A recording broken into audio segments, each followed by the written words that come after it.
آنکھیں کیسی تھی، ان کے لب کیسے تھے، ان کے رخسار کیسے تھے، ان کا زخم مبارک کیسا تھا، ان کی پیشانی کیسی تھی. ایک بات بتاؤں گا، اس کے بعد بیٹھے بیٹھے میں اپنے بڑوں کے قدم کے غسالے کو پینے کی کوشش کروں گا. زمین ہے مدینہ شریف کی، یہ وہ شہر ہے جو یثرب سے مدینہ بنا ہے. اس شہر سے حضور نے کتنی محبت فرمائی ہے. ایک بات سن لیں، جب کبھی میرے آقا مدینہ شریف سے باہر تشریف لے جاتے اور واپسی جب مدینہ شریف میں کرتے تو جیسے مدینہ قریب آتا میرے آقا صلی اللہ علیہ وسلم اپنے گھوڑے کی لگام کو اپنے بائیں ہاتھ میں لیتے اور اپنے داہنے ہاتھ کی انگلیوں سے اپنے مبارک کاندھے پہ رکھی ہوئی چادر شریف کو یوں اٹھاتے اور لگام کو ٹائٹ کرتے اور اپنے قدم شریف سے گھوڑے کو تیل لگاتے اور اس چادر شریف کو اٹھا کے یوں لہراتے اور ایسے آپ کا اشارہ مبارکہ ہوتا اور آپ خوش ہو کے فرماتے اے میرے غلاموں خوش ہو جاؤ، میرا طیبہ آ گیا، میرا طیبہ آ گیا. کہ حضور کے اور حضور کے صحابہ کے گھوڑے کے قدم سے نکلنے والی مٹی صحابہ کرام کی داڑھی پر، ان کے کپڑوں پر پڑتی تو صحابہ اسے جھاڑنا چاہتے تو میرے آقا فرماتے مت اسے جھاڑو، یہ میرے طیبہ کی مٹی ہے، میرے طیبہ کی مٹی. اس شہر سے حضور نے کتنی محبت فرمائی ہے. جس کو بیماریوں کے شہر سے حضور نے شفا خانہ کا مرکز بنایا اسے مدینہ کہتے ہیں. میں اس مدینے کی بات کرتا ہوں، بس یہ میری آخری بات ہوگی. اس کے بعد صرف نام پکارنا ہے، اتنی مجھے اجازت اور مہلت دیتے ہیں. شہر ہے مدینہ شریف. کون سا شہر؟ مدینہ. اونچی آواز میں. شہر ہے مدینہ شریف. اسی شہر میں ابن عساکر بیان فرماتے ہیں میرے آقا صلی اللہ علیہ وسلم کا قیام تھا. حضور سے نفرت کرنے والوں کی بڑی ٹیم بھی تھی. ان میں سے ایک ایسا شخص تھا جو حضور کا نام سن کے گالیاں دیا کرتا تھا. میرے آقا صلی اللہ علیہ وسلم کی برائی کرتا تھا. حضور کے خلاف باتیں کرنے والی میجورٹی کا وہ سربراہ تھا. اس کا صبح سے شام تک ایک ہی کام تھا، حضور کے خلاف باتیں کرنا. اپنے گھر میں ہوتا تو حضور کے بارے میں برائیاں کرتا اور باہر ہوتا تو بازار مدینہ میں حضور کے بارے میں برائیاں کرتا. اس کا ایک بڑا بھولا بھالا بیٹا تھا. ابن عساکر بیان فرماتے ہیں ایک دن وہ بیٹا مدینہ شریف کی ایک گلی سے گزر رہا تھا. ادھر سے حضور آ رہے تھے. سبحان اللہ. وہ یہودی کا بیٹا تعصب پرست انسان کا بیٹا ادھر سے گزر رہا تھا. ادھر سے اللہ کے نبی تشریف لا رہے تھے. جیسے اس نے حضور کو دیکھا تو ٹھہر گیا، دنگ رہ گیا. اس کی آنکھیں پھٹی کی پھٹی رہ گئی. کیوں؟ وہ کہتا ہے کہ میں نے ایسا حسین انسان نہیں دیکھا، میں نے کبھی ایسی آنکھیں نہیں دیکھی، میں نے ایسے لب و رخسار نہیں دیکھے، میں نے ایسی پیشانی نہیں دیکھی، نہ ہی ایسا چمکدار وجود دیکھا. میں دنگ رہ گیا. میں حضور کے قریب آیا. میں نے کہا آقا آپ کون ہیں؟ میرے آقا ارشاد فرماتے ہیں میں اللہ کا رسول ہوں، قرآن مجھ پر نازل ہوا ہے، یتیموں کی خبرگیری کرنے والا میں، بیواؤں کے سر پہ سایہ رفقت شفقت ڈالنے والا میں، جس کا کوئی نہیں اس کا میں. جسے بھوک لگے مجھے دیکھ لے اس کی بھوک مٹ جائے، جس کو پیاس لگے مجھے دیکھ لے اس کی پیاس مٹ جائے. میں اللہ کا رسول، نبیوں کا سردار، آمنہ کا لال، جھوٹے خداؤں کے آگے جھکے ہوئے سر کو سچے خدا کی بارگاہ میں جھکتے ہوئے دیکھنا چاہتا ہوں. وہ یہودی کا بیٹا کہتا میں دنگ رہ گیا.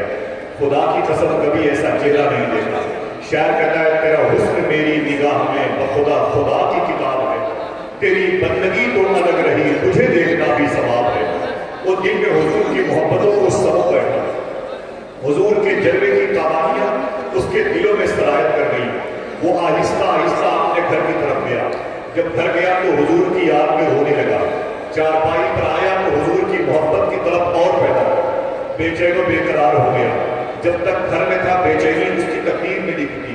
اب گھر سے باہر نکلا، مدینے کی گلی سے گزرتا، حضور کے جسم کی خوشبو محسوس کرتا. ابن عساکر بیان فرماتے ہیں پھر اس کی عادت کیا پڑ گئی. جب جناب بلال حبشی حضور کی مسجد میں اذان دیتے تو یہی یہودی کا بچہ حضور اپنے حجرے سے نکلتے تو یہ اپنے گھر سے نکلتا. جیسے میرے آقا اپنی مبارک مسجد میں تشریف لاتے، یہ حضور کے وضو کے لیے لوٹے میں پانی لے کے آتے. اس کا ایک کام رہ گیا، میرے آقا کے لیے وضو کا پانی انتظام کرتا. میرے آقا اس کے دیے ہوئے وضو کے لوٹے کا استعمال فرماتے. جب حضور وضو کر کے اپنی مبارک مسجد کے اندر تشریف لے جاتے تو یہ یہودی کا بچہ اللہ کے نبی صلی اللہ علیہ وسلم کی شریف کو، یعنی حضور کی چپل شریف کو اٹھا کے اپنے سینے سے لگا لیتا ہے. اللہ اکبر. حضور کی نالین شریف کو اپنے سینے سے سجا لیتا ہے. میرے آقا سے محبت اس کے دل میں رچ بس گئی، یعنی تصدیق بالقلب کی منزل سے گزر رہا، ابھی اقرار باللسان کی منزل سے نہیں گزرا. جب حضور واپس آتے تو حضور کی نالین شریف کو رکھ کر کے دور کھڑا ہو جاتا. اللہ کے نبی کے چہرے کو دیکھتا، دل ہی دل سے آواز نکلتی، تیرا حسن میری نگاہ میں بخدا خدا کی کتاب ہے، تیری بندگی تو الگ رہی، تجھے دیکھنا بھی ثواب ہے. اللہ کے نبی کی زیارت کرتا رہتا. حضور اپنے حجرے میں چلے جاتے، وہ روتا ہوا اپنے گھر چلا آتا. کہانی ختم ہونے والی ہے. معلوم ہے کیا ہوا؟ یہی حضور کی محبت اس کے دل میں ایسی رچ بس گئی کہ بیمار ہو گیا. وہ عاشق رسول مریض عشق رسول میں تبدیل ہو گئے. اب اسے کھانا نہ اچھا لگتا، اسے پانی کے اندر کڑواہٹ پیدا ہوتی، بستر کانٹے جیسا نظر آتا. کوئی ہنسی کی بات کرتا اسے غم ہوتا، کوئی دولت کی بات کرتا اس کی آنکھ سے آنسو نکلتے. ہر وقت وہ اگر کوئی یاد کرتا تو آمینہ کے لال کو یاد کرتا. ہر وقت حضور کی یاد میں مست مگن رہتا، یہاں تک کہ اس کی بیماری بڑھتی چلی گئی. ابن عساکر بیان فرماتے اس کی بیماری بڑھی تو باپ نے اس کو بڑے بڑے حکیم، بڑے بڑے اطباء، بڑے بڑے طبیبوں کے پاس لے گئے، لیکن ان کا علاج کارگر ثابت نہ ہوا، شوٹ نہ کیا. بیماری بڑھتی چلی گئی کیونکہ بیمار تو حضور کا تھا، اس کی دوا تو حضور کی زیارت تھی، اس کی دوا تو حضور کے چہرے کی تلاوت تھی. اب اپنی بستر پہ کھڑا ہوا ہے، چارپائی پر وہ لگا ہوا ہے، بستر پہ بستر بن گیا. ایک دن اس کا باپ اپنے بیٹے کے کمرے میں آیا.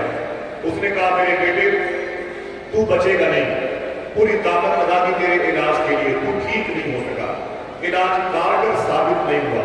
اے میرے بیٹے اب میں یہ چاہتا ہوں کہ تیری کوئی آخری خواہش ہو تو مجھے بتا دے، میں تیری آخری خواہش پوری کرنا چاہتا ہوں. بیٹے نے رو کر کے کہا میرے باپ میری آخری خواہش آپ پوری نہیں کر سکتے.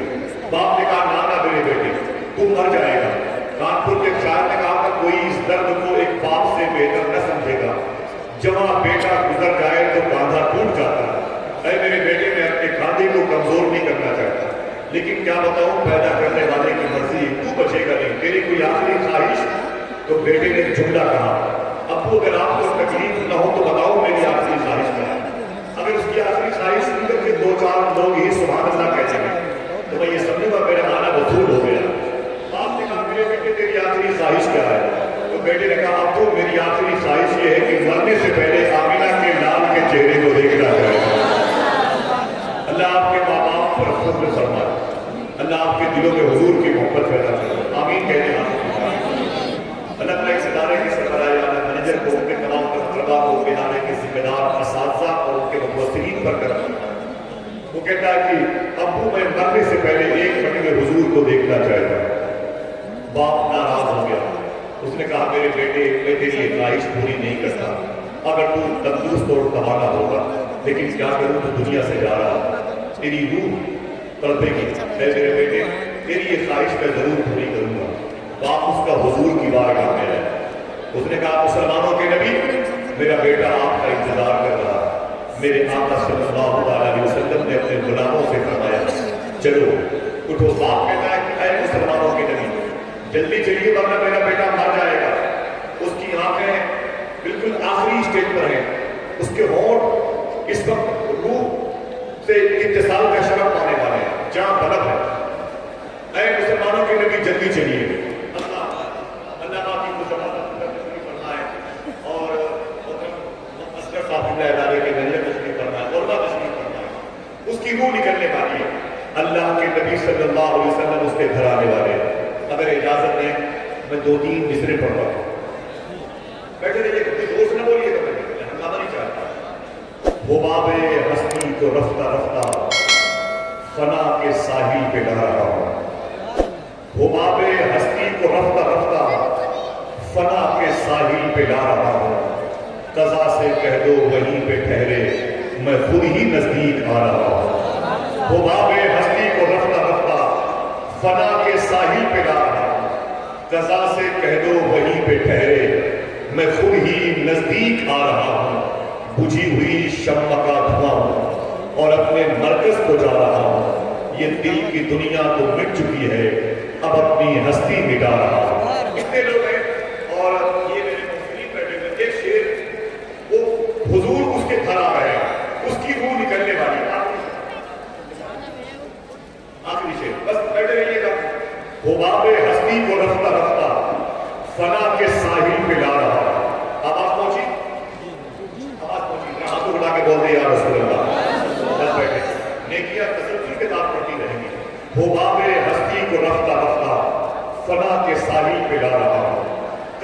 کہہ دو وہیں پہ ٹھہرے، میں خود ہی نزدیک آ رہا ہوں، بجھی ہوئی شمع کا دھواں ہوں اور اپنے مرکز کو جا رہا ہوں، یہ دل کی دنیا تو مٹ چکی ہے، اب اپنی ہستی مٹا رہا ہوں، ادھر وہ گھر سے نکل رہے ہیں، ادھر میرا دم نکل رہا ہے، ادھر وہ گھر سے نکل رہے ہیں، ادھر میرا دم نکل رہا ہے، ادھر وہ گھر سے نکل رہے ہیں، ادھر میرا دم نکل رہا ہے، دوا کہاں دے گئی ہے قسمت، وہ آ رہے ہیں میں جا رہا ہوں، ادھر وہ گھر سے نکل رہے ہیں، ادھر وہ گھر سے نکل رہے ہیں، ادھر میرا دم نکل رہا ہے، دوا کہاں دے گئی ہے قسمت، وہ آ رہے ہیں میں جا رہا ہوں۔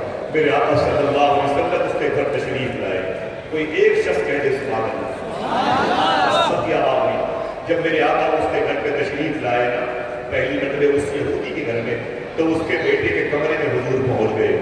جب میرے آقا کو اس نے اپنے گھر پہ دیکھا، آواز آئی ہوگی، وہ آئے گھر میں، ہمارے خدا کی قدرت ہے، کبھی ہم ان کو کبھی اپنے گھر کو دیکھتے ہیں۔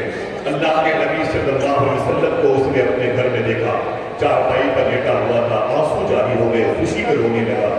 میرے آقا تشریف لائے، حضور نے جملہ ارشاد فرمایا، کلمہ پڑھ لے۔ کیا کہا حضور نے؟